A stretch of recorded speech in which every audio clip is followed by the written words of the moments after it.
किस तरह से देख रहे हैं, क्योंकि पिछले 6 महीने से ये लड़ाई शुरू थी, आपने शपथ पत्र भी चुनाव आयोग को दी थी, लेकिन आज ये डिसीजन चुनाव आयोग का देखने को मिल रहा है। ये सरासर अन्याय है। मैंने जैसे कहा कि अब अपने देश में तानाशाही की शुरुआत हो गई है, ऐसा ऐलान अपने प्रधानमंत्री कर दे तो ज्यादा अच्छा रहेगा, क्योंकि अब प्रजातंत्र तो देश में रहा नहीं। और जिस तरीके से उन्होंने आज फैसला सुनाया है, इतने दिनों से हमारे पीछे वो पड़े थे, और जिस फॉर्मेट में उन्होंने जो भी मांगा वो एफिडेविट था, फिर हमारे जितने सारे मेंबर्स हैं उनके भी सदस्य पत्र थे, लाखों के संख्या में हमने उनको दे दिए थे। इसके बावजूद आज वो अगर कहते हैं कि सिर्फ विधायक और सांसदों के ऊपर पार्टी किसके पास है ये तय उन्होंने किया, तो ये अन्याय है। फिर इतने दिनों तक हमें क्यों ये सब एक्सरसाइज करवाया? पार्टी तो मेरे साथ है, आम जनता तो मेरे साथ है, और इसलिए मैंने कहा कि लगातार मैं चुनौती देते आया कि हिम्मत है तो सामने आ जाओ, मैदान में आ जाओ, चुनाव ले लो। चुनाव लेने की तो उनमें हिम्मत नहीं थी, लेकिन अब ऐसे लग रहा है, हालांकि आज अपने महाराष्ट्र में 2 उपचुनाव चल रहे हैं। मैं साधारणतः आपण असं मानतो की आचारसंहिता असताना तिकडे कोणी काय करू नये। अगर वो कानून खुद निवडणूक आयोग ही तोड़ रहा है, जिस राज्य में आचार संहिता जारी है उसी वक्त उन्होंने फैसला दिया है, तो अब ऐसे लगने लगा कि जिस जल्दबाजी में उन्होंने हमारा धनुष्यबाण और नाम उनको दे दिया है, तो शायद अब आने वाले 2-3 महीने में वो इलेक्शन भी ले लेंगे। सर, आपने कहा था कि लाल किले से प्रधानमंत्री को ऐलान करना चाहिए। अगर देखो, हम तो कहते कि अब तो वो तो कहते कि पहले कांग्रेस ने भी सरकार गिराई थी, उन्होंने भी, अगर उन्होंने ऐसे किया था तो इसलिए तो आप तो लोगों ने चुन कर लाए ना वहां पर। अगर कांग्रेस ने उस वक्त इमरजेंसी लागू की थी तो आप भी इमरजेंसी लागू करना चाहते हैं, लेकिन उस वक्त इंदिरा जी में इतनी एक हिम्मत थी कि हाँ भाई इमरजेंसी देश पे डिक्लेयर कर रही हूँ, उन्होंने डिक्लेयर किया था। ये तो इनमें हिम्मत नहीं है। चुनाव आयोग निष्पक्ष नहीं है, तब ये फैसला सुना है, क्या आप इस फैसले को सर्वोच्च न्यायालय में चुनौती? बिल्कुल हम चुनौती देंगे। आपको अभी भी निष्पक्ष लग रहा है? बिल्कुल लग रहा है, और हमारा मानना है कि वो अभी आखिरी एक उम्मीद है। देश की जो कोर्ट है, देश का सर्वोच्च कोर्ट है, वो आखिरी उम्मीद रही है कि ये प्रजातंत्र देश में जिंदा रहे या मर जाए। बाळासाहेब ठाकरेंच्या भाषणाचा एक व्हिडिओ ट्वीट केलाय।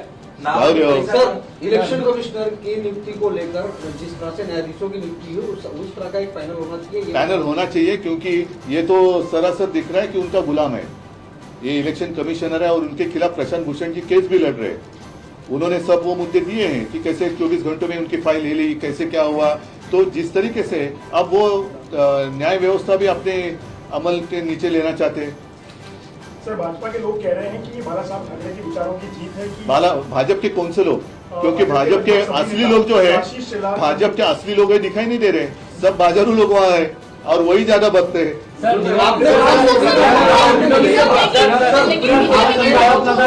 आपने पीएम को टारगेट करके एक बात कही। पीएम को टारगेट नहीं मैंने किया, क्योंकि आप तो पीएम हैं, और अगर वो इसमें दखल अंदाजी देते तो ऐसे ये खुलेआम प्रजातंत्र की हत्या नहीं होती। इस फैसले से क्या शिवसैनिकों का मनोबल गिरेगा? नहीं, बिल्कुल नहीं। शिवसेना तो और जोर से ऊपर आएगी।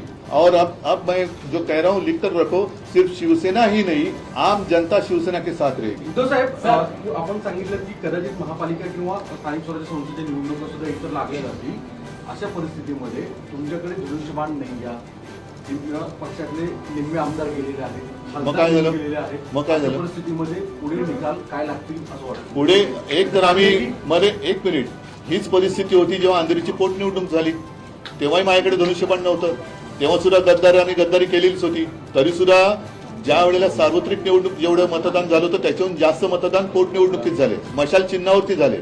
आता तर मला असं वाटतं की जेवढ्या नीचपणाने हे खेळतायत, कदाचित उद्या आमची मशाल सुद्धा काढून घेतील। हे पाहता तुम्ही रेकॉर्ड करून ठेवा।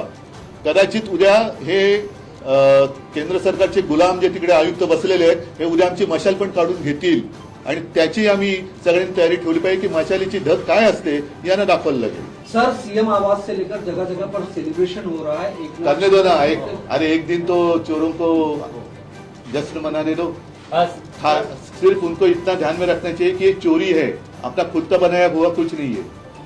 वो बाला साहब को चुराना चाहते हैं, धनुष्यबाण को चुराना चाहते हैं, तो चोरी भी क्या मर्दानगी है? धनुष सर, अमित शहा महाराष्ट्राच्या दौऱ्यावर आहेत. सर, अमित शहा आपने- महाराष्ट्राच्या दौऱ्यावर आहेत. त्याच दरम्यान हा निकाल येतोय. सगळं बाला काय तुम्हाला वाटतं म्हणजे अमित शहा आता काय सगळे जर का वरपासून खालपर्यंत मिळालेले असतील आणि सगळ्यांनी जर का हातात हात घालून, मला फक्त एवढंच म्हणायचंय की आपल्या देशातला जो एक लोकशाही म्हणून विषय आहे तो आपण आपल्या डोळ्यादेखत संपवताना गपचूपपणे पागणार आहोत का, हा मुद्दा केवळ महाराष्ट्रातल्या नव्हे तर देशातल्या जनतेने विचार केला पाहिजे. आणि त्यावेळेला जशी त्या वेळेला इंदिरा गांधींना देशाने नाही म्हटलं तरी शिक्षा दिली होती, इंदिरा गांधींचा पराभव केला होता, त्यांना पर्याय कोण हा विचार न करता त्यांना हरवलं होतं. तसाच विचार करण्याची आता वेळ आलेली आहे की पर्याय कोणी असेल, पण हे जुलमी अत्याचारी राजवट नको, हा विचार आता देशातल्या प्रत्येकाने केला पाहिजे. सर, आपने मराठी में कहा बाला साहब धनुष्यबाण का निशान दिखा, आपने बाला साहब उसकी पूजा करते थे, आज भी हम भी करते हैं. हाँ सर, उसी को थोड़ा सा हिंदी में आप एक्सप्लेन कर दीजिए. एक चीज दूसरी, जो एक केंद्रीय मंत्री ने कहा था कि धनुष्यबाण इनको दे दो, उसको लेकर आपने आरोप लगाया. इन दोनों सवालों का हिंदी में जवाब. अभी आपने जो सवाल पूछे उसमें उत्तर आ ही गए ना. धनुष्यबाण तो मैंने पहले दिखाया आपको, वो वही धनुष्यबाण है जिसकी पूजा आज भी होती है और जिसकी पूजा बाला साहब अपने हाथों से करते थे. तो इन्होंने भले कागज पे धनुष्यबाण चुराया होगा, लेकिन असली धनुष्यबाण मेरे पास है. और उस धनुष्यबाण की ताकत जिसकी पूजा बाला साहब ने की है, वो जो उसमें शक्ति है, वो शक्ति की ताकत इनको दिखेगी. केंद्रीय सर्वोच्च मंत्री ने न्यायालय कहा था- महाराष्ट्र में क्यों नहीं चलता? आपने कहा कि मोदी का चेहरा महाराष्ट्र में नहीं चलता. नहीं वो पता चला उनको, पता चला मोदी का चेहरा महाराष्ट्र में नहीं चलता, इसलिए अब बाला साहब तो अब नकाब पहन के वो सारे भाजपाई मैदान में उतरना चाहते हैं. बाला साहब नाम ही चल रहा है, धनुष्यबाण चलता है, शिवसेना चलता है, भाजपा की जादू नहीं चल रही है. जो पिछले चुनाव हो गए 5, उनमें से कितना भाजप से एक जीत गई पदवीधर मध्ये, आणि तो सुद्धा उमेदवार आमचा चोरलेला. म्हणजे उमेदवार भी उनको चोरी करना पड़ता है. बाला सर्वोच्च न्यायालय में